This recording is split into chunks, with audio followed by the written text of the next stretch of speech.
Good evening, everybody. I'm Mary O'Connor with the Alaskan Aviation Safety Foundation and the National Institute for Occupational Safety and Health.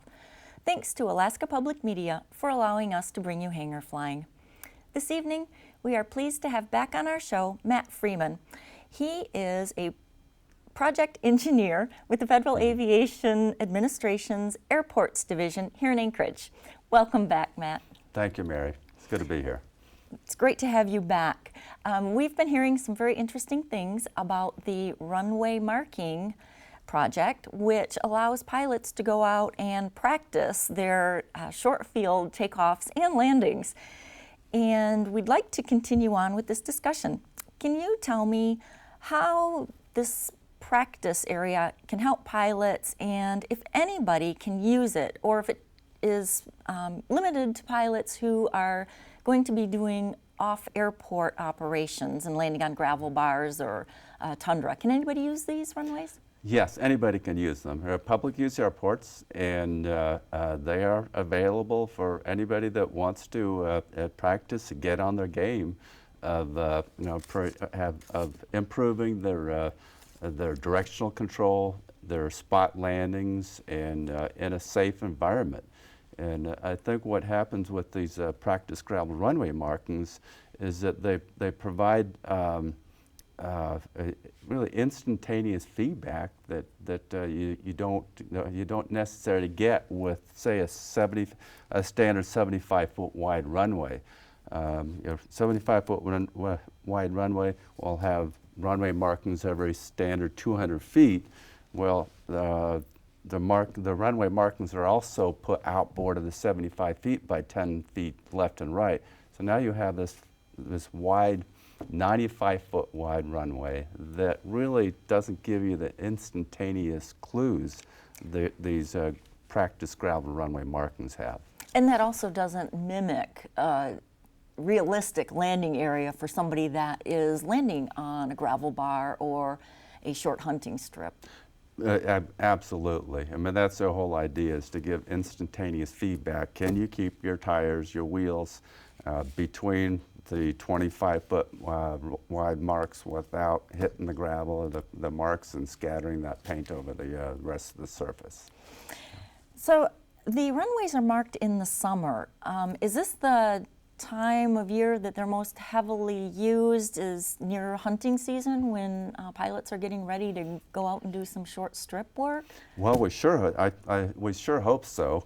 Is that that's when the pilots are getting out and doing some fairly high expectations to land on these short, narrow runways, and we're not keeping track of who's using them.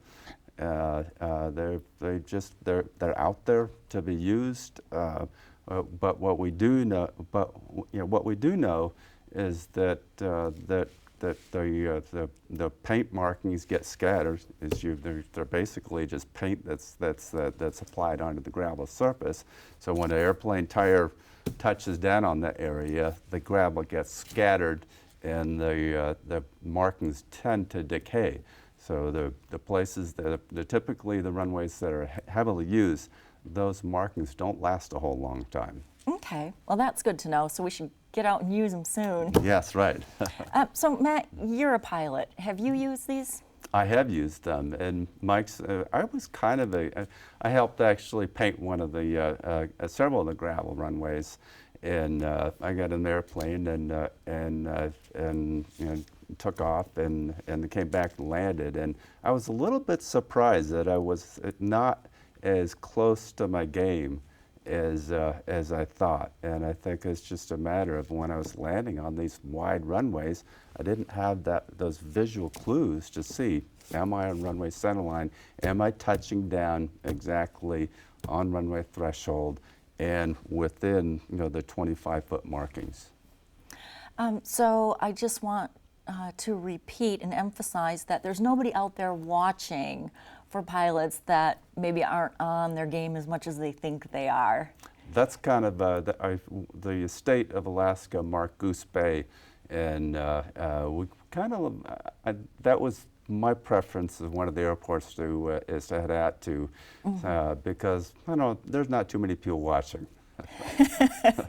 But That's also an airport where a lot of pilots go because it's so close. A lot of pilots go out there and practice their touch and goes as well. They do, and you know, we did look at some alternatives. For example, Goose Bay, or not Goose Bay, but Birchwood, Merrill Gravel Strip, and also Lake Hood Strip. And we looked at them and decided the saturation, the training, that and possibly the just the noise footprint, that we decided to take them, just not choose those airports and go someplace a little bit more user friendly. Probably a great idea. Matt, thanks for being here, and thank you for your work on helping pilots to improve their skills. Thank you. Well, thank you. Thanks for being there. Ladies and gentlemen, on behalf of the Alaskan Aviation Safety Foundation and Alaska Public Media, thank you for watching Hangar Flying. Until next time, fly safely.